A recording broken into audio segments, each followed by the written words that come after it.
Hey guys, this is Saptarshi here and I welcome you to our YouTube channel. Today we are going to discuss about loss function, and though we are discussing that in context to neural networks, it turns out that this is a very important and general concept for any machine learning model. So let's look at a model at a very abstract level. Okay, so we have the internals of the model, which we don't worry, but it takes certain inputs. Let's represent them as x. Okay, and it produces an output which is represented by y hat. So this y hat can be thought to be a function of this x, which is the input. Okay, and what is the theta? Theta is nothing but the parameter of the model, or the different characteristics by which a model can be represented. So for a linear regression, it is the intercept and the slope term. So you know that y hat for a linear regression model will be given as beta 0, which is your intercept, and the slope term multiplied by the input. Okay, so this beta 0 and beta 1 that we have over here, this actually serves as theta for the linear regression model. Okay, so an obvious question is that what is the theta for neural network? So it is not so clear, not so direct.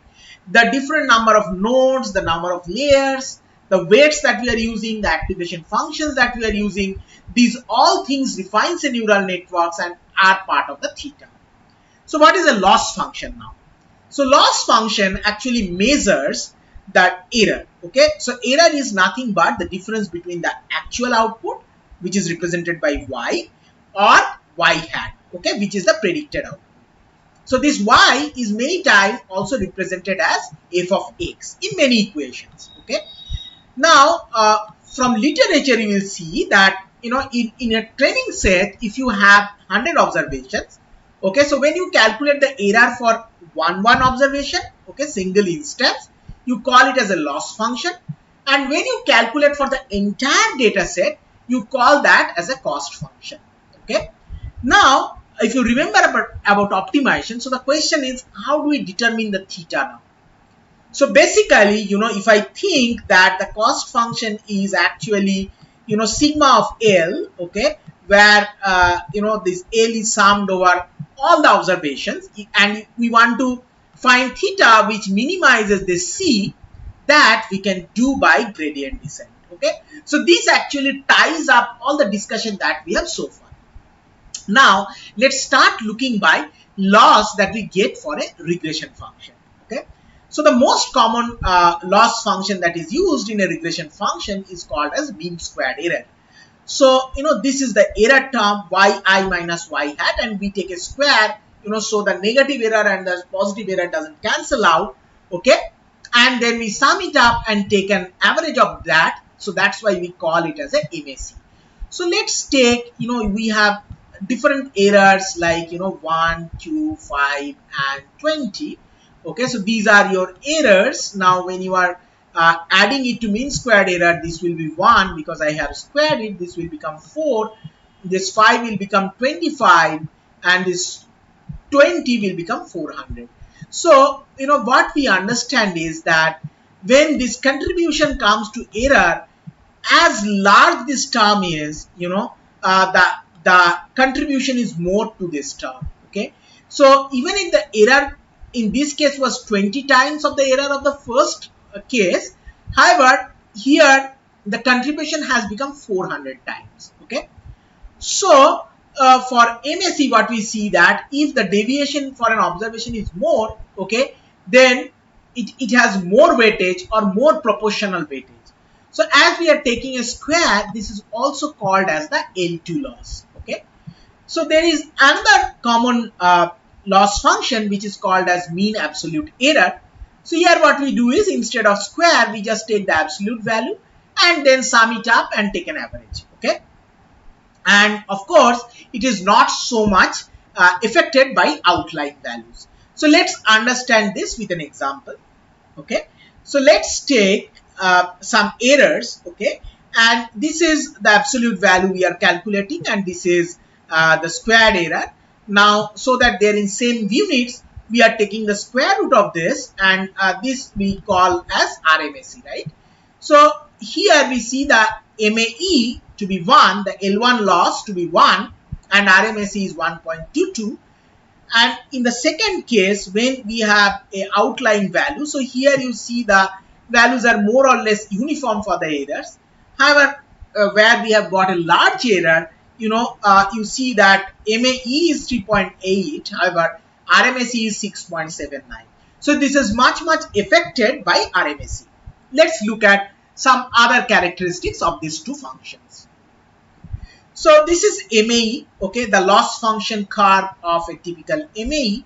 And what happens is you see that, yes, you have a optima over here, okay. However, as we calculate the gradients, for the gradients we need to calculate the derivatives. The derivative at 0 is actually not defined, okay. So because you cannot find out what is the change over here, okay. Another thing that you notice over here is the gradient that is there across this loss function range, it is constant, okay.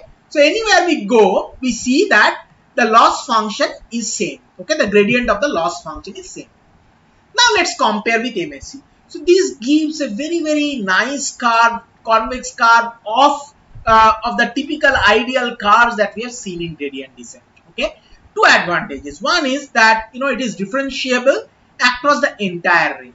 Not only that, okay, you see that when it is far from the optimal value, the gradient is much higher. You see the slope is much higher. However, as we go towards it, it becomes quite close, or the gradient becomes quite small. Quite contrary to what happens in MAE. So that makes MSE very nice for an optimization task, okay. So of course MAE is more robust against outlier. However, these are some of the problems for MAE, okay. So you can of course want that you will like best of both the worlds, and you have a loss function called as Huber loss, okay. So let's understand this. So what we want now is that for MSE the problem was for outliers when the error is high. So if we do like this, if it is between a certain range, then it follows MSE, okay. So if you follow here, okay, so it follows the MSE. However, if the error is less than delta, okay, when the error is more than delta, it follows something like absolute deviation, okay, and that actually makes it more similar to or take advantage of more these methods, okay. Please note that for different values of this delta, you will get different kind of functions, okay. So if you put a value of 1, you will get something like the MAE curve only, okay. However, if you use a value like 10, you will get a curve like MSE, and if you use a value like 10, you can get something like this, okay. So these type of values, this type of attributes, so these are typically called as hyperparameters when we talk in neural network domain, and finding this hyperparameter is always tricky, okay. So now let's look at classification loss. So we are not directly calculating, how many cases this classification is going wrong. Rather, we are modeling it little differently, okay. So what we are doing is we are actually going to measure the actual probability distribution and the predicted probability distribution. Don't worry about it, okay. So in your training set, okay, so what you have is you have an image and its label available, okay. So this is an image of a rabbit, and the label is also rabbit. Now there are several characteristics, and on the class field you have the value rabbit, okay. So that is how it is in training data set. How do I take this to a probability distribution? So let's assume that there are 5 classes. So what we do is we think this to be a probability distribution now. So there are 5 possible classes: cat, dog, rabbit, sheep, and goat. And the value is 100% when it is rabbit in the actual value, and all other cases it is 0, okay. And the classifier, let's say, gives an output like this, okay. So cat has a value of 30%, dog has 20%, rabbit has 40%, sheep has 5%, and goat has 5%. So both these cases, if you sum it up, it is 100% because it is a probability distribution, right? So I call this probability distribution, or it is typically called as P, and this distribution is called as Q, and you try to find some measures, or now the loss function is based on the difference between P and Q. And here also you of course want this to be P to be as close as Q. Okay, so for measuring this similarity, we take or go to a measure called as entropy. Okay, so entropy is a measure of uncertainty. Okay, so this was a result of phenomenal work by Shannon, late 1940s, which is very useful still now. And as I said, this is a measure of uncertainty. So what can be the most simple example of uncertainty rather than tossing a coin, where you have two outputs, head and tail, and they are equally probable.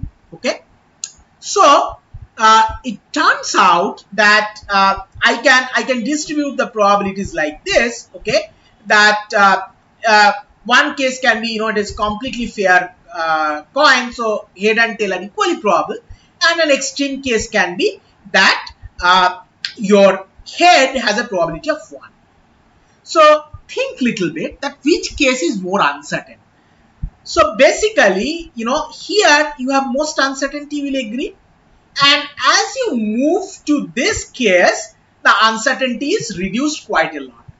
So entropy just, formalizes this concept.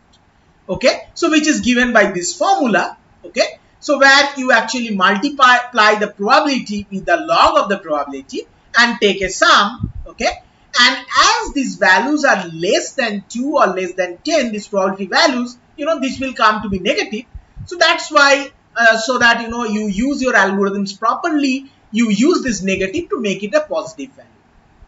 So if I now calculate the entropy values corresponding to this, okay, so what we get is, we get the different entropy values like this. So 0.5 has highest entropy of 1, and when you have this head value of 1, head probability of 1, the entropy value has dropped to 0. Okay, because there is no uncertainty at all. All right, so now let's look at the concept of cross entropy. Okay, so cross entropy actually, if we are using this pi and this log pi, so instead of this log pi, if we use qi, okay, so this will be cross entropy. So we are calculating entropy, but when we are using the logarithmic or taking the log, we are using the probability from the other distribution or the predicted distribution. So that's why the name cross entropy.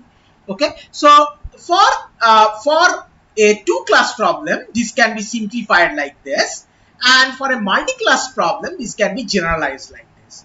Okay, so as the probability distribution has only value 1, okay, for the actual class, so you can also use the actual value over here. Okay, so here also you see, instead of using the p value, you are using the y value. Okay, all right. So let's now look at some examples, the same example. So this was your actual p value, okay, where rabbit has a probability of 1. And let's take few scenarios. So the first scenario is that your classifier has predicted, okay, all of them has probability of 0.2. And the cross entropy for this case I get to be 0.7. Okay, so I get entropy value only corresponding to where I had this 1 value, because for all others it is 0, so the multiplication makes it 0. Similarly, I take a case where completely different class has been, so this was a case of uniform probability. Now here a completely different class has been predicted. Okay, so you see the cross entropy has come to be 1.06, and for the last case where we have got the entropy for the actual class to be 0.9, so this is the closest I get the cross entropy to 0.05. Okay, so you see that this also qualifies this cross entropy nicely qualifies to be a loss function because it can very accurately calculate the closeness of the actual probability distribution with the predicted probability distribution. All right. So there is also another term which is used a lot is called as scale divergence. So you have the cross entropy, you have the entropy. Okay, so scale divergence is nothing but the difference between these two. Okay, so many cases scale divergence is also used, but it is same as using the cross entropy as a loss function. Please note that this is also called as the log loss function. Okay, all right. So there is another function, okay, which is also used, is called as hinge loss. Okay, so hinge loss is given as maximum of 0 and then y minus y effect. So this effects you can also take as y hat. This y is also represented as t. Okay, so you can see this different formulation of hinge loss. Okay, but let's understand this. So in a typical classification problem, let's say, so we are focusing on, we are thinking that the classes are labeled as 1 and minus 1, and we are here focusing on only minus 1 class. So let's say, you have predicted as minus 1.5. So, the actual output is not minus 1 or 1. It can have different float values. So let's say you have a value like minus 1.5. So anything which is negative, we will call it as minus 1. Okay, so this is how a normal sign based classifier will work. So minus 1.8 it will round to minus 1, minus 0.5 it will round to minus 1, 0.1 this it will round to 1, and 1.5 this will round to 1. So let's look at the misclassification cost. Okay, so the misclassification cost over here is, for this there is no error. Okay, so you also predicted the actual value was also minus 1. So the misclassification cost, the entire misclassification cost is 2. Okay, however, if I use this formula, what happens? Okay, so for minus 1.5 the loss is 0. Okay, for minus 1.8 the loss is 0. However, for minus 0.5 the loss is 0.5. So when it is coming close to the margin or close to the decision boundary, okay, it is assigning a loss value. And now when it is little wrong, okay, so it has predicted 0.1, the loss is 1.1, and when it is quite a bit of wrong, then the loss value is 2.5. So there is a sense of proportionalness that comes in hinge loss, and if you remember, this is the loss function that you use in support vector machine. Okay, and why this name hinge loss? Because if you draw it, so up to certain range, when we are looking at this minus class, up to certain range, you will see that the loss is 0. So when it is correct, you actually do not look at how far it is correct. Okay, how good it is. Okay, as long as it is on the right side.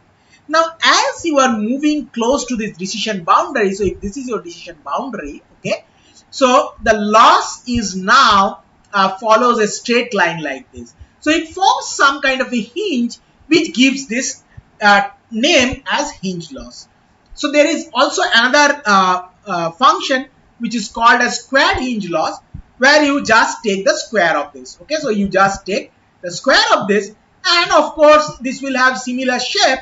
However, this will be much sharper like this, right? Okay, and the cross entropy is, as I said, is also referred as log loss. This hinge loss often turns to be converged faster than log loss. Okay, so these are some of the options that you get in case of neural network for classification and regression problem.